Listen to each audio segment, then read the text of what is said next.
to Bourbon and Branches and No BS, the podcast that is helping you discover who you are even more and more. Every single time you listen to this podcast, we are hoping that you get inspired and educated and find a little bit more of who you are. And to help you do that, the host of this podcast, Susie Woolham. Good afternoon. Hi. Hi. We are so happy about how the news of this podcast is spreading to people, and people are sharing it, and people are getting it on iTunes and on Google Play, and they're getting it on their favorite podcast outlets, and we could not be happier. And let me just suggest to everyone who is enjoying this podcast, please share it with someone you know. Absolutely. And if you don't like it, let me know. If you like it, let somebody else know. Yes. See, that's what it's all about. That's how you right? do. Let me be better for you. Absolutely. And you know what else? I know firsthand that Susie has a fantastic spirit about her where she is always inviting to your questions and your concerns and what is going on in your life. And she has a beautiful friend, but very knowledgeable ear and shoulder. And I love that. And so please, if you have questions, we do want to invite people to either drop by and see you in person here in the store in downtown Fredericksburg, or to drop you an email. Absolutely. Email me, call me. If I can't help you from one of my local services, I can certainly try to find somebody that's local to you and point you in the right direction. But if you have a question, if you need just somebody to ask, as long as it's not where you left your car keys, I pretty much can help. How about that? You're the girl. Yeah, and on Tuesdays I can help you find your car keys. Absolutely. Never Absolutely. Know. It's happened. It has happened. It's happened, and it's okay because you're good at that too.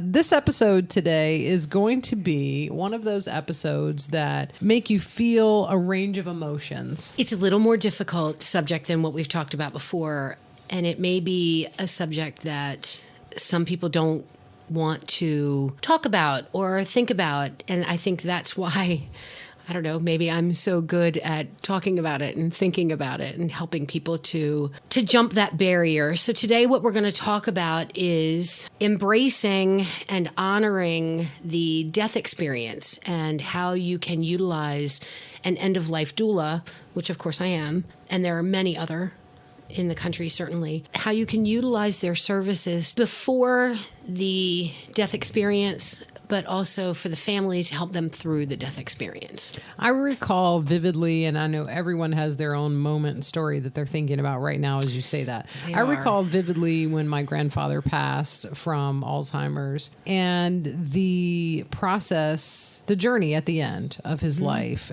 dealing with a disease that you know has no cure. Absolutely. And that you know is only going in one direction. And dealing with some of the fantastic people at hospice at the end, where we were at the vet hospital, just amazing. You know, that's a true calling, and I feel the same way about an end-of-life doula. That is a true calling, and it's something that's so important in those times. You never forget those people. You never forget that journey. That's sweet. It really is such a beautiful process. When you step back and look at it, it's such a beautiful process. And so this episode, we're really going to dive into that process. We are going to dive in. And the thing about it is this is such a difficult subject for so many people to talk about. The one thing that I have learned in my 55 years of being on this planet is that absolutely nobody, no matter what, is going to get out of here alive. And I think that avoidance technique, it's just something that is ingrained in our psyche. It's just something that we do, and we don't want to think about where we're going or what's going to happen. And it's frightening to many people, and that fear can hold them in such a tender place that I think that working with an end-of-life doula or working with hospice or working with both together, because I do work with hospice, it really makes a difference in the pre-death experience, the death experience, and then the post-death experience for everybody. It really just changes how it is and how everyone sort of embraces what's happening. That fear of the unknown, the one thing that I notice most is, and I tell people this, and sometimes I think that they think I'm being flip, but it's really because none of us have ever done it before. Right. I like to liken it to taking a trip. So if I were to tell you right now that congratulations, Dee, next Friday, you're leaving on a trip. You're going to the most amazing location you could ever imagine. All of your wants will be met. It will be the most beautiful, incredible experience that you've ever had. But I won't tell you where you're going, what you need to pack. I kind of gave you an idea of when you're leaving, but how are you going to get there? You don't know. That would make anybody anxious. If you told somebody they were going on a vacation, if they won an all-expense paid trip and they didn't know where they were going, it would make them anxious. It's they're not able to prepare. So I think that working with an end-of-life doula helps you to make those preparations. That's at least something that I do with people, is help them look at it a little more realistically, and I help them make those preparations on what and how, and certainly not when, but what and how, and help them look at their faith if they have one and how they want to address that. So it's addressing a lot of really difficult questions. I think it probably really is. Make a note. I'm saying something nice about myself here. I know. You should write that down. I really do think that maybe it is a calling, because it certainly takes a certain mentality. Many of my clients come to me when they've first been diagnosed with a life-limiting illness, and I work with them up until the moment where they leave this planet. So for me, it's a very personal experience. I watch them as they progress in their condition. Maybe they have those days where they're feeling better. But my job is to just be there and to support them in any way that they may need support. So maybe it is a calling. I don't know that I know a lot of people that would want to say, hey, I think this is what I'm going to do. But when you have the gift, you have the gift. I mean, well, thanks. Yeah. I don't know if it's a gift, but no, I'll take it. I'll take that. It's certainly something that comes to a place where you realize how valuable that gift is when you're in that place, and when you're one of those family members walking through that journey. And it really is something. And I know one of the questions that a lot of people are probably having right now as we're starting this discussion is, okay, I like what you're saying about this. This is a difficult conversation, and this is stuff we kind of avoid sometimes, no doubt about it, because these are hard emotions to have. So where can I find an end-of-life doula in my area? How can I go about searching for that, someone I can trust and have this really great relationship with? And that is such a great question.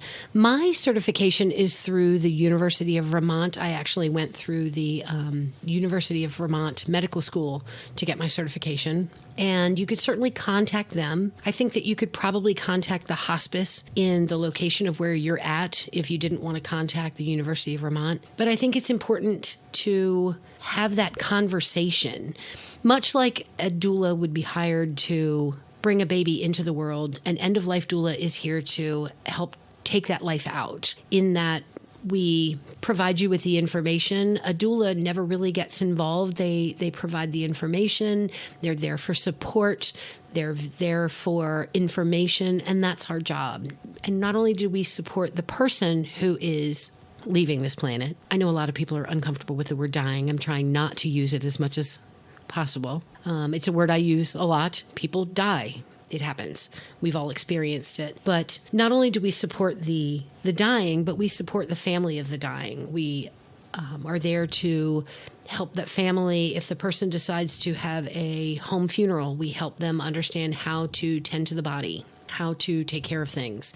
We work with them in filling out forms. A lot of people think that they have to have, no offense to anybody, a lot of people think that they have to have an attorney to do power of attorney forms or living wills or paperwork for the hospital or what they want done as far as their arrangements. And it's not true. And in actuality, many of those forms can be found through your local library. I know here in Fredericksburg, our library system has a law filing grouping application, and you can go online, and for any of those things that you may need, you can fill it out right online. You can put in your living will, what you do and don't want, what you will and will not put up with, what you want to have happen and what you don't want to happen. And you can take it from there actually to the library where they will notarize it for you for free, or to your local bank and have it notarized, and it's a perfectly legal document. So I help people find ways where maybe, they're facing tens of hundreds of thousands of dollars in medical bills for everything that they've been through, and the idea of now having to hire an attorney is just daunting to them, and to explain their life, they don't want to do it. So I help them find other resources that work well for them. So let's go behind the scenes a little bit with this conversation and some of these conversations that you have as an end-of-life doula. These conversations are very intimate conversations. Absolutely. And what are some of the things that you're talking about in this process? Well, as morbid as maybe it seems, I try to make it as light of a mood as possible. Sure. I know you're dying. You know you're dying. There's no need for us to sit and lament it. One of the things that I hear a lot for people is, what's going to happen to me? What's going to happen to my family? What's going to happen to my stuff? And the fact that when they get in this sort of mindset, I'm going to miss them. And I tend to stop and say, well, actually, you're not. And, I try to lighten it up for them. I try to kind of make it like planning for anything else, because it is a difficult subject. And I try to keep it as light as I possibly can, and to help them find some humor in the everyday things that are happening. I try to help them still have what modern medicine has come to call quality of life. I actually try to help them find that true quality of life. What's most important to you? Hanging out with your grandkids? Let's hang out with your grandkids. You want to write letters to everybody? Here, let me help you write them. But I don't want them focusing on 47 different pieces of paperwork. So questions, funny questions. Do you have a pet? And, most often people will say, well, here's where my life insurance policy is, or here's where my money is, or here's where I want to be buried, or here's where this is. They're very stoic in what they're doing. And I'll say, do you have a pet? Well, yes, I have 2 dogs. Okay, well, who's going to take the dogs? Well, I don't know. Well, what's their vet? And it's what do they eat? How often do they eat? Do they go to the vet? Who's the vet? Do you have a pet sitter?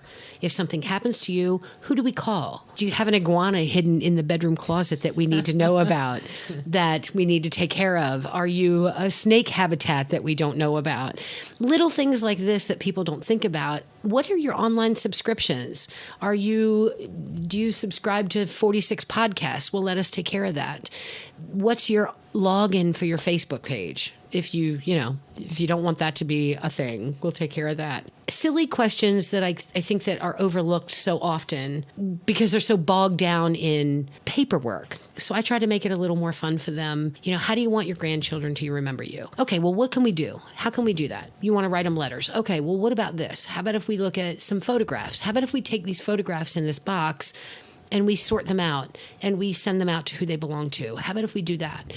So I try to make it at least a living memorial for them while they're alive, and then certainly a memory for their family after they're gone. And one of the things I know that you talk about is, talking about the process of this being a journey. It is a journey. It's like taking a trip, and we have to be prepared. You have to be prepared to take that trip. You wouldn't walk out of your house tomorrow and decide as you're walking out the door that you're going to drive to California. You would put gas in your car. You would, even if you did walk out the door and decide you were driving to California, which, hey, let's go, you would still stop and put gas in your car and maybe get snacks. You got to have snacks. I'm all about the snacks. Gotta have snacks. I am all about the snacks. So it's planning and preparation. So what we do that behind the scenes is we help you make that preparation. Do you want to be buried in a cemetery? Most people think that they have to be. You don't. Do you want to have a traditional coffin? Most people think you have to. You don't. Do you want a vault? Most people think you have to. You don't. How do you want to be cremated? If you do, what do you want done with your ashes? And I have a myriad of options to say, hey, here are some ideas.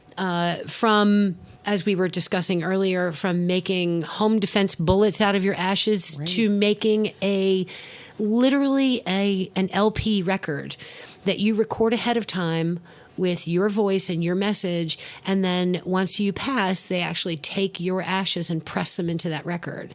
And you can decide who those go to, and it's a message that you want to give to them. So a lot of that kind of, who do you want to have your pets? Is there a bank account? bank account go to? And for people that are, and unfortunately in our society today, I know that families become so separated. For the people that don't have family members that are close, either emotionally or physically, I will act as their power of attorney. I will file their paperwork for them. I will go to the hospital for them. I will sit with them until their soul leaves this planet. That's just part of the commitment that I make to them. The next question I know people are having on their hearts right now, because I'm having it, so it just comes naturally.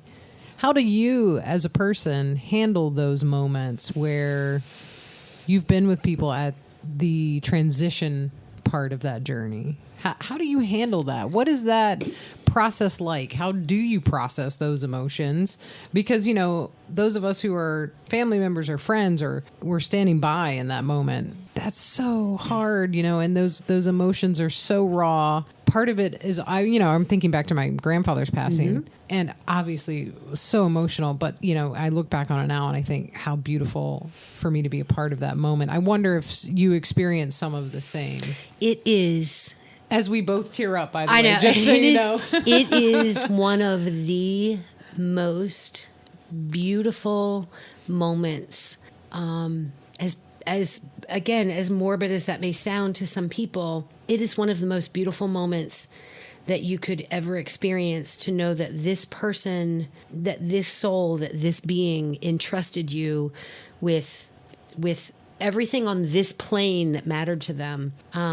To be there when they leave, to know that there was that love and that trust between the two of you, to hear obviously the mourning of the family, but to share with the family the funny stories that come after.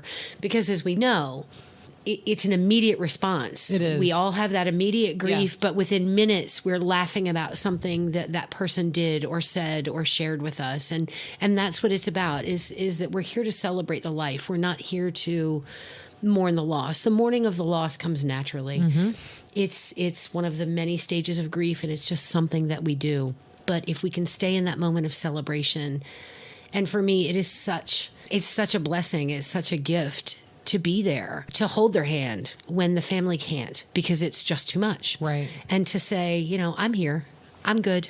I've read books, I've read the Bible, I've talked, I've sang songs, we've had music playing, we've done Reiki on people. It's just, each experience is so perfect and so beautiful, and is such an incredible, incredible gift. So I'm not sure if I have the gift or if the gift is just given to me each time that somebody entrusts me to do this. Seems like a perfect match, though. Either way. It is. It's fun. It seems like a perfect match. It is, and I say that, and it is fun. And I don't say that in a flip way. It is fun. You get to know somebody because, for instance, a parent, you know your parents or your grandparents in a certain parameter. And I know you can't see me on the podcast making little squares with my hands, but I'm making squares with my hands. We know people in a certain parameter. They're a parent, they're a grandparent, they're an aunt, they're an uncle, they're a whatever they are, whatever the title is for them. I get to know them as a person. So I get to see them from a completely different standpoint that you do. So I may learn about their love life, paramours that they may have had when they were younger, that they turned away before they married the love of their life. I get to hear these really fun stories. I get to hear about the skinny dipping in the lake that you could never tell your children, but you have to tell somebody. So for me, it is fun because I'm sort of I'm just a listening ear that gets to hear all these great stories. And then as time passes, I will say, I'd like to share with you something that your mother, father, brother, sister, uncle shared with me. And I will tell them those stories because I think it's important that they have that experience as well. So at times we laugh until we are peeing our pants crying over what's happening. So it is fun to a certain degree. Absolutely. I totally get that. It's like the rainbow of emotions. Oh, absolutely. You really do. End to end. See all of it, feel all of it. It's one of those beautiful moments that just... is amazing when you can look back on it and say, I experienced every single moment of emotion. And sometimes in an hour and sometimes in 5 minutes. Yeah. Yeah. Yeah. That's amazing. So what is an EOLD? Or do we call it an EOLD? And it's an end of life doula. That's what I am. EOLD. It's on my card. I know. So that's what I am. So an end of life doula, again, is like a birthing doula. We're there to provide support, and not every, just like every death is not the same, not every end of life doula is the same. Because we do bourbon here, as you know, we can say that every bourbon is a whiskey, but not every whiskey is a bourbon. Which, by the way, please hang around, because at the end of the episode, there might be the perfect bourbon matchup with what we're talking about. And you probably are thinking to yourself, there's no way we could have a matchup bourbon with this topic. But you don't know me well enough yet, but you're gonna. Susie has one. You're gonna. So an end of life doula. So my job is, depending on where I come into someone's situation, is sometimes it's simply that the person is at an end stage and hospice is just about to be called in, or perhaps hospice has been called in and the person asks me to come in because maybe the family can't be there as often as they need to, and they need someone to sit with them. Or maybe the family has called me in because they can't be there, or they've tried to take it on. I see this a lot, where a family member will say, I've got this, I'm going to be there 24/7, and not realizing the work that actually needs to be done. And the toll that takes, yeah. It's huge. It's huge on any family, no matter where you are. And if you've never experienced it, God bless you. But imagine what it would be like if your 2-year-old got sick at 3:00 in the morning. Mm-hmm. Just that toll when you have to get up at 5 to go to work. That's, a tenth of what we're going through. So an end of life doula, part of what we do is what I like to call active listening, where so many people that are involved with the person who actually has the condition want to fix or control or handle or do. My job is just to be. My job is just to be there and to listen to them, whether it's listening to them tell stories or whether it's listening to them tell me where their stuff is and where they want their stuff to go.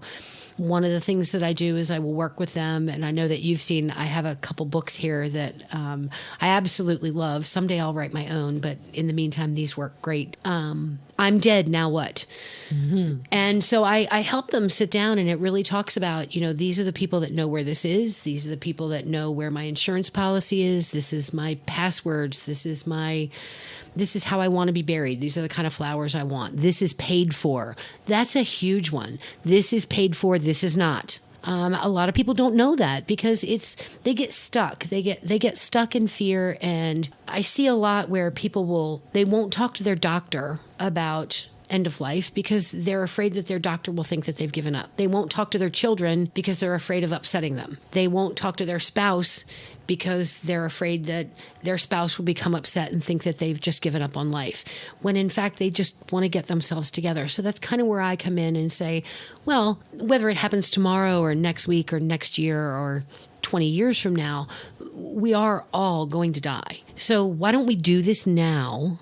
And then as things change, we can update it. So it's a lot of behind the scenes, kind of helping them with paperwork, understand what the paperwork means, talking to them about different alternatives for healthcare and pointing them in the right direction of hospice, home healthcare, before hospice, helping them understand the difference between, and this is so huge to me, understand the difference between hospice and palliative care. Many people think that they're the exact same thing, and they're not. And so they avoid contacting the office because they don't know what it can do for them. Many people are afraid of being in pain, and just sitting down with them and getting to the point where they can say that to me out loud, and I say, you don't have to worry about that. That we've got covered. Let's just take that off the table. That's not even a concern.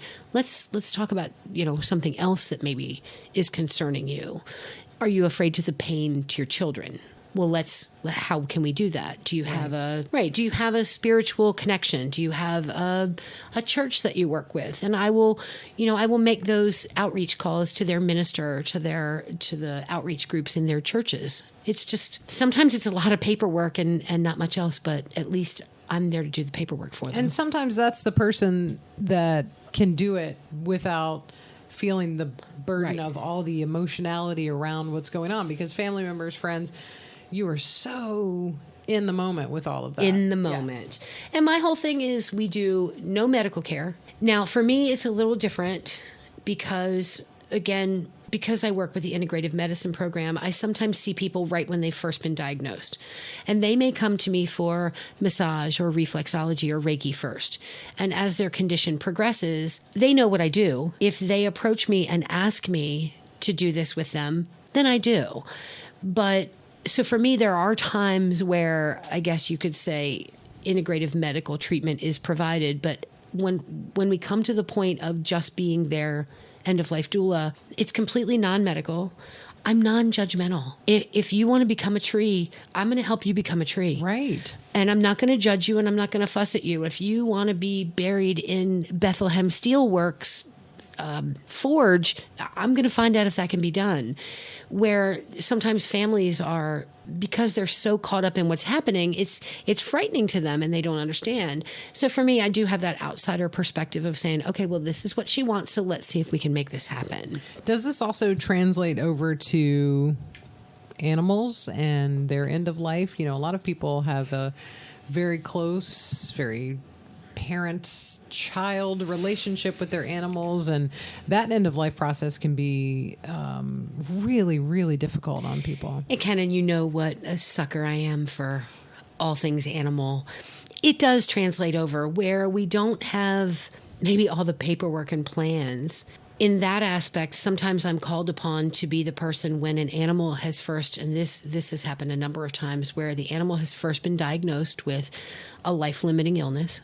The pet parent will come to me and say, okay, I know that I can't make this decision, and I never want to be the one who has them medicated 24/7, because that's not quality of life. Right. So I want you to tell me. And they sort of hand that over to me. It's almost more difficult in that sense to say to them, look, I think we need to have a talk. Because for them, it's still their baby, and making that choice is tough. But again, I work with such a wonderful, wonderful, wonderful group of people here that I know that even in that transition process, if they have to make that decision, I work with a veterinarian who, if your animal has to make that transition process, it's almost a sacred ceremony. She will light incense. She will give them treats. She lights a candle and plays this beautiful, soft music. She pets them through the entire time. She never takes her hand off of them until they have left this world. And if you've ever experienced having to make that decision for your pet, you know that most veterinarians are not like that. But it's such a glorious thing. I have seen her at the end actually take a paw print in a little clay heart of the animal and present that later. But she doesn't once they leave the room, so they don't even know that it's happening. I mean, it's such a beautiful celebration of that life and what that life meant to you. Sure. Which is what it's all about, right? It's what we leave behind. It's our legacy, our legend. It is. Of who we were and who we wanted to be. And on that note, what a beautiful time to transition to our drink. Let's have a drink. It's time for a drink. After all of that, I'm sure there's a lot of people who we need a drink right now. And I can't believe you've paired this so eloquently with the topic, and you really have. I love this. Thank you. This, in fact, is a fairly new bourbon. This is from the Jim Beam Company. I'm going to say a lot of things about this, and I want you to kind of hear me. I want you to really take a minute and hear me, because don't tune me out because I just said Jim Beam. I know that the standard belief in life is that you're a Jim Beam person or you're a Jack Daniels person, but just hear me out here. So this is Legend. This is Legent, Legend. An amazing new bourbon from the Jim Beam Company this bourbon, first of all, price point puts it in my definitely, I won't even say top 10. I'm going to say top 5 under $50. Price point is phenomenal on this. Tastes like you're drinking a $90 bourbon. Super delicious. It's got a wonderful sort of spicy, honey, dark fruit kind of note to it. Super easy to drink. I drink it straight, but if you wanted to open it up with a single ice cube, I think that it would absolutely change your life. And it's Legend. And isn't that what we're talking about? Creating your own legend. So pick it up, buy it. And for those of you who are suffering, this is to you. We raise our glass. Yes, we do. Cheers. Cheers.